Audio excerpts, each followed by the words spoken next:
কেউ নাই, কার কাছে যাই আল্লাহ ছাড়া দুনিয়াতে আর কেউ নাই। শেষ, আমার কিচ্ছু নেই, এখন সব শেষ হয়ে গেছে। লক্ষ্মীপুর পৌরসভার 10 নম্বর ওয়ার্ডের বেগম শামসুন নাহার 7 মাস আগে স্বামী মারা যাওয়ার পর 3 সন্তানকে নিয়ে যখন হিমশিম খাচ্ছিলেন তখনই বন্যার আঘাত। বানের পানিতে ভিটেমাটি ভেঙে যাওয়ায় বাঁশ দিয়ে ঠেকিয়ে রেখেছেন শেষ আশ্রয়স্থলটুকু।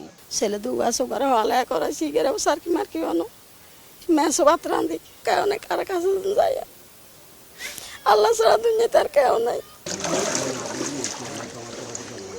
বন্যার পানি কমে যাওয়ায় বাড়ির সামনে খেলা করছিল অবুঝ 2 শিশু। তাদের বোঝার বয়স হয়নি কি ক্ষতি করে যাচ্ছে এবারের বন্যা। লক্ষ্মীপুর 10 নম্বর ওয়ার্ডের এই এলাকায় অন্তত 15টি পুকুর ছিল, যেগুলোতে মাছের চাষ করতেন অনেকেই। বন্যা পথে বসিয়েছে তাদেরও। পুকুর থেকে 10 লাখ টাকার মাছ চলে গেছে, এখানে 2টা পুকুর আছে। শেষ, আমার কিচ্ছু নেই, এখন সব শেষ হয়ে গেছে। প্রায় 20 হতে 25 লাখ টাকা ক্ষয়ক্ষতি হয়েছে এখন, এবং এরপরে আমার ঘরের মধ্যেও পানি ঢুকছে। 12 থেকে 15 লাখ টাকার মতন ক্ষতি, 3টা পুকুর।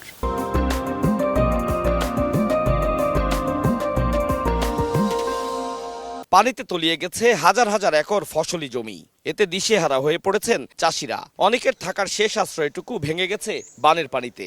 প্রায় আপনার 50 একরের মতো জমি আছে। এই জমিগুলোর মধ্যে সম্পূর্ণ ধান ছিল, এই ধান সম্পূর্ণ পানি তলায় নিয়ে গেছে। চুলা শেষ, চুলা ফাঁক করতো না, ঘরের মধ্যে ফাঁক করি আমরা। ফেনী নোয়াখালী থেকে ধেয়ে আসা বন্যার পানি লক্ষ্মীপুরকে ভাসিয়ে অনেক জায়গায় কমে গেলেও এখনো কিছু স্থান ডুবে আছে, কারণ পানি প্রবাহের পথগুলো নানা কারণে বন্ধ। কালভেট নাই, বাংটি ছোট ছোট বাংটি চুঙ্গা দিয়ে মানে পানি যাইতেছে, এগো থেকে মানে পানি নামতে দেরি। বিষয়গুলো দ্রুত সংশ্লিষ্ট কর্তৃপক্ষের নজরে আনার দাবি তাদের।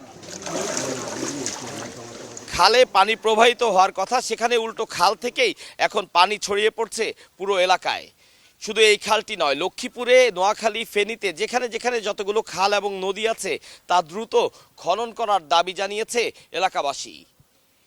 লক্ষ্মীপুর পৌরসভা থেকে আতাউর কাউসার, সময় সংবাদ।